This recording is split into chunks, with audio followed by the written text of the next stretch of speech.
Namaskar, good evening. Welcome to the Thursday session, dear devotees. We are going to continue to delve a little deeper into this world that we live in. And if you notice, whenever something good happens to us, and if somebody says something good to us, we are pleased, we are happy, and we like that person. And when somebody criticizes us or tells us something which we don't like, we try to stay away from them. Things which are priya, what we like to have more of it. Things which are apriya in Sanskrit, which is not liked by us, we like to stay away, we like to discard them from our life, whether it is people or the places or objects. Ancient times, 700 years ago, Vidyaratna, a very famous sage, wonderfully had written down Panchadashi. And Shankaracharya is 700 years before Vidyaratna, talking on the similar thing. But Vidyaratna has gone ahead and created 15 chapters in which he's talking about this world that we live in. If it is good, we take the credit and we say it is because of me. And if it is bad, we try to blame others, blame the planets or the systems, or blame somebody else, that it is because of you my life is lost. You and I need to, being an Advaitavadi, need to have a different understanding and a balanced view. So, there is Ishvara Shrishti, God's creation, and there is Jiva Shrishti, our creation. This world that we live in is not alone God's creation. It is God's creation plus yours and my creation. You will go ahead and react and say, I don't recollect having been discussed or tick mark those boxes where I had to make the choice, I like this, I don't like it, don't give me this, give me that. I don't remember it. So how come it is my Shrishti? There is a beautiful statement, and when we were trying to find out, I found out a beautiful statement given by no less than Swami Sarvapriyananda, quoting G.K. Chesterton. He is going and saying, if we only have a higher God who could smash this little world that we create, the globe that create around us, just smash that globe, how much more of us would be available to us? How much more wonderful this world be? This is the world that we are talking about. In the duality projected by us is our creation, what we actually do, what we actually work at, our karma. Continuously, none of our work, good or bad or indifferent, gets lost. It is all registered into one beautiful, you can say, a huge hard disk, and it is continuously being processed. Ishvara does all the processing. It is the world of our imagination, is that samsara. So now look at it this way. If our imagination creates that samsara, wouldn't we love to create that world by imagining higher and better things? And this is why Bhagavad Gita, and it goes ahead and tells, there is a note from universe. Universe, this world around us, tells us that every thought of yours, every imagination of yours, every word of yours that you speak, that you think, that you do, are never lost. So, dear devotee, think imaginatively, powerfully, and good things. Project it. Have a very simple frame of mind that universe, Ishvara, nature would take care of it, because the angels, my God, those of you with theistic, those of you who would like to look at it as an Advaitavadi, the supreme consciousness would take care of it and will make it come true. With that process, when you proceed, the samsara is what is the creation. If you recollect our earlier discussion, samsara is nothing else but the projection of our mind. Our mind is samsara. If we create good things, our samsara is filled with good vibration and happiness and joy and harmony. And if we create with detest, distaste and hatred and indifferences or differences between you and me, then a samsara, a world, a family life is created with not very good harmony. This was beautifully represented by a sadhu in Himalaya. What I said just now, he said it in Hindi. ईश्वर का दुनिया में, ईश्वर का सृष्टि में कभी किसी को दुख नहीं देता है भला. Never gives suffering to anyone. Then how is it we are suffering? You will say, of course, Ishwara's Srishti does give suffering. Look at this COVID-19, how many people, this is Ishwara's Srishti. Look at this earthquake, look at this volcano eruption, look at this Californian earthquake where half the California went underground, under the ocean, or the tsunami waves which went down in south of India, or typhoons in Japan. They are Ishvara Srishti. Vedanta does not agree with that. Vedanta says it is our own imagination that has got us into trouble by our work. Now, in the theistic religion, that is, God has created this universe, God's creation. Whereas in Advaita Jnana, it says it is God and you, both have created this universe. And that is the topic of today. So what can we do about it? If we come to know, if we understand, and how can we get out of it? It's the reason that we are discussing today. So it is not Ishvara Jnana, which is the world to us. It is our Jnana, which is that world, that which G.K. Chesterton says, if our God can smash that little world that we create around us,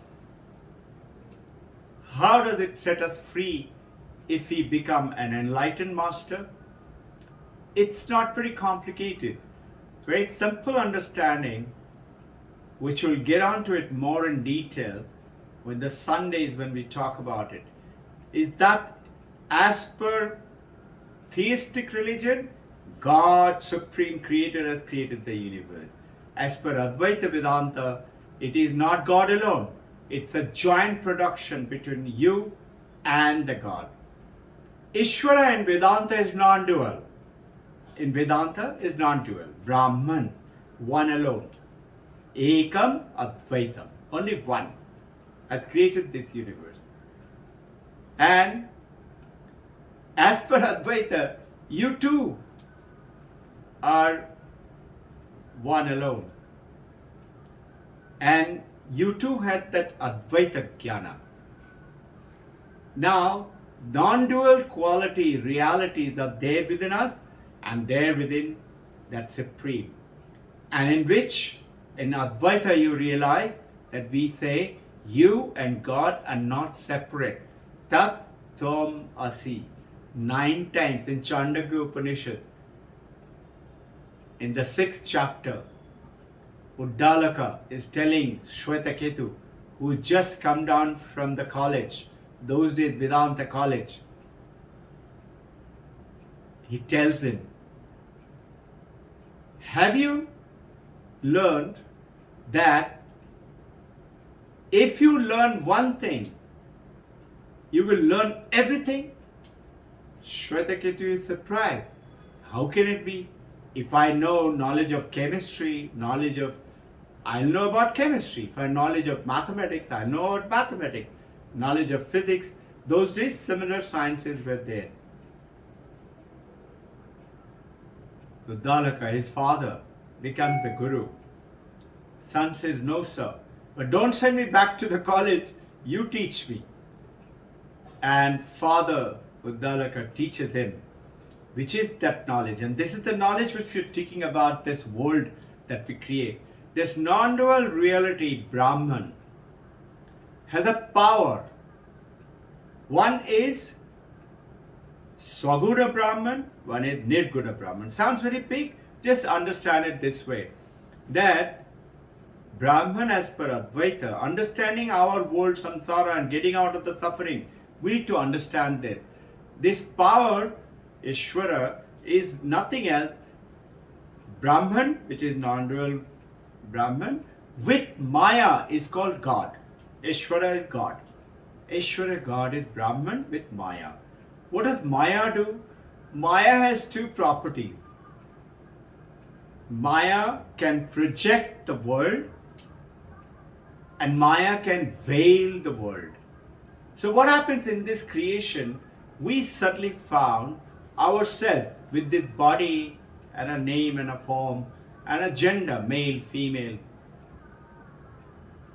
And in this world now, we find that supposing in the God's world, Ishvara's creation, supposing it is very hot weather, I find it's uncomfortable.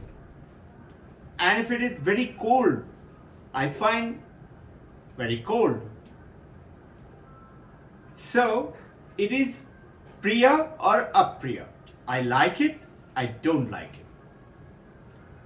In the ancient times, 700 years ago, Vidyaranya is giving example, gems. Those days, people used to give us gift as gems. Today it is, we give generally gadgets. Let's talk about an iPhone 14. I'm not against Samsung. I myself am using Samsung, but I'm just taking an example. iPhone 14. Supposing I have the power to buy it, or I have been gifted with it, I love it so much that I feel very happy. It's Priya. Supposing I want it but I don't get it, so it becomes Apriya to me. But if it is given to a monk, or maybe an Adivasi in the village who doesn't know anything about iPhones, these days almost everybody knows, but imagine, there are Adivasis in Orissa area, in Uttarakhand, they have not seen. So to them, they're indifferent to it. The Priya, Apriya, Upeksha, they're not bothered by it. Now, the beauty is Ishvara does not project this world indifferently.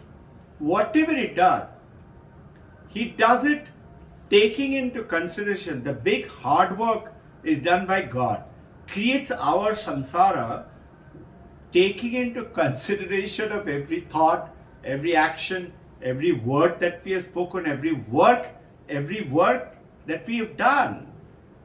Good, good, bad, bad. All faces the law, says Swami Vivekananda. So this is why we are told, do good things, think good things, speak good things. Don't find fault in other people. Find goodness in them and elevate them from their negative qualities. Why has this bad character landed up on your lap? Because you're the only one who can correct that person. Then you're creating good things, and because of which your word. So Ishvara and Jiva are jointly projecting. What does Ishvara do? He is not doing it as a punishment. if I'm suffering from my samsara. He is not doing it as a reward either. He is doing it as a learning tool, like a school. Like, like our parents. Our parents choose, where will my child play? What kind of games will my child play? Who are the friends of this child who's going to play, the playmates, play friends? Everything is chosen by the parent well-meaningly.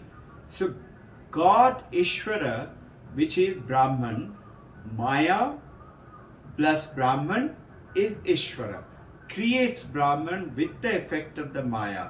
In this, what happened? The Maya comes in. What is the Maya is doing? Giving us a body and a name and form. And we find we are so attached to this body and the mind that we forget the Brahman quality. So Maya has got one projection, so projects our body. And Maya also has got veiling, covers us, makes us become ignorant of our Brahman quality. But just think, supposing you are dreaming. As per Mandakya Upanishad, remember we have spoken, we have Jagrata, waking state, we have Sapna, dream state, and we have deep sleep state. No Sapna, no Jagrata, nothing. Deep sleep, nothing is happening. No thoughts, no mind, nothing. Deep sleep. 3 states. And the 4th is Turiya, which is Brahman, which is consciousness. So now, in your dream, supposing your dream that so-and-so newborn is coming into my family, or so-and-so is born into so-and-so's family, my friend or my brother, my sister. You've just dreamt of it. You will not get up and start going and shopping for the new baby, isn't it? You know it's a dream. Same way, imagine you are like that consciousness on which everything the samsara is being played by Ishvara, taking your life as being projected. What do the enlightened masters do? They may have the same fever or the pain in the body, but they are not bothered. They look at also people with terrible problems or good natures or indifferent natures, ignorant people with what? Called even-sightedness, samadrishti. They don't look at their why. How can they do that? A bad character. They don't look at the character. They don't look at the skin. They don't look at the character. They look through. So they realize this is not a wave. This is not an ocean. This is not a dirty puddle in the water, in the road. Or it is what? It is water. So they look at the qualities of the inside and bring out that inner quality from there. So this universe is like a school in which we are supposed to learn. If we have been practicing good thing, continue to do better life, and we understand the quality, then we continue to do good things and lead a better life. If you have been doing bad things, we learn from it because we suffer because of the bad quality, and we realize that there is one existence, and that existence is consciousness, existence, and bliss, joy. My bad doings, I need to erase it by doing good doing. And that priya, apriya, and upeksha, I go beyond that. So it is true that everything is Brahman. So the enlightened masters look at that. So what should you and I do? Yours and our idea is to have that samadrishti, look at even-mindedness, uplift everyone who is not very good, and those who are good, whether children or friends or partners, to lift them even higher. So let's see the spiritual reality. two examples in this. Look at a woman. Vidyaran is talking about this 700 years ago. Look at a lady. Let's say she is a wife to someone, she is a sister to someone, she is a daughter to someone, she is a mother to someone, she has an official colleague where she plays a different role, she is a friend of someone, and in every place she is playing a different role. Same mother, same woman, same lady, but as a wife playing a different role, as a friend playing a different role, as a working lady colleague playing a different role, as a mother playing a different role, as a daughter playing a different role, isn't it? He's giving another. How do we create this world around with G.K. Chesterton is saying higher God can smash the world? Another example. Imagine a successful retired man with his wife living a wonderful life because the only son working far off and sending good money every month, taking care of the aged parent, and they're leading a good, comfortable life. A neighbor who's jealous of this parent leading a good life comes and tells a lie to this elderly gentleman and his wife, your son is dead. Now this poor gentleman, old man and the wife, their world is smattered because those days there were no emails and mobiles or phones. They just have to depend on to that news. Their world is gone. Now what happened? How is it gone? Their mind suddenly got obliterated with an image which the liar has created it. Are you with me? How we create the world around us, the samsara we create around us, by our imagination with our mind. Imagine another man who's having a laughing, joking, good fun, also leading a good life with his wife, retired man. His son is actually dead, but he doesn't know anything about it. He's happy. The mind doesn't know. The mind is not creating that samsara, which is the bad or the evil. So, completely different reaction just by the creating that little cosmos around us that we create. Now, think for a second. The pain, the body, the suffering is to the body. Body is getting aging, body is becoming sick, mind is changing, body is changing.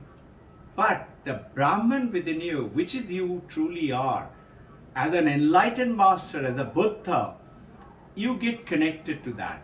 And you realize, yes, there is suffering in the body, in the mind, but this is not me. Something happens when you look at it that way. Somehow your pain seems to reduce. And what I started with, this universe, this nature, creation of the consciousness, what happened? The word that you speak, the thoughts that you have, if they're good thoughts, creative thoughts, even in the most turbulent water of life, meaning rough time, if you have that good vision, good picture, good thoughts, good words, automatically, because you know as an Advaita Vedanta is who I am, you will find suddenly those bad times go away, they get erased, and good times come. And miraculous things go ahead and happen. And that real discomfort goes away. Sages, diseases, body in pain, dying body, they're completely at bliss. They're not worried. Yogi says, go into meditation. Vedantists say, all right, it is true. When you go into meditation and go into samadhi, yes, you will go beyond mind. You'll be off that problem because you've gone beyond mind. And mind has created that little cosmos, isn't it? But the Vedantists say, what happens when you come out of samadhi? The world is still there. That bad neighbor, bad husband, bad wife, bad friend, bad son and daughter, still there. What happens to the samsara? Your bank credits are still there. You have to still pay to the bank or the housing mortgage. So Vedantists say you should know. You should be aware. Meditation, samadhi is very good, very helpful. You should practice it.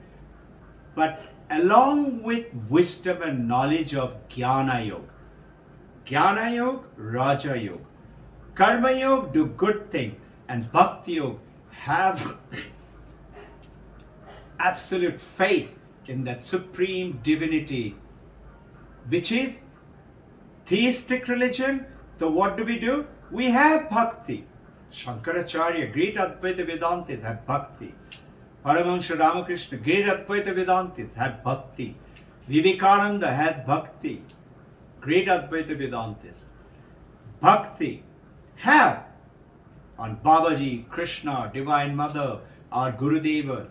No, they are there to support you spiritually, same consciousness. And then practice good karma, even in the troubled water, and watch how things change. Practice that Raja Yoga, seriously, Abhyasa Yoga. Don't mix your... It'll be our funeral if we stop doing it thinking I'm an Advaita Vedantist, I don't need to. That's wrong. You must practice every day, and then with that practice, attain that calmness of mind and the wisdom, Jnana Yoga, Advaita Vedantis. I know what is real and what is not real. And then that globule, the cosmos is no more there, because cessation of the modification of the mind, that turbulent mind, would take place, and it will be a different world. A different world created by your good thoughts, by your good karma, by your good words. This is why we practice spirituality. And Advaita Jnana with Dvaita practices, with good karma, with Raja Yoga. Let us discuss more on this as we meet again. Jai Guru.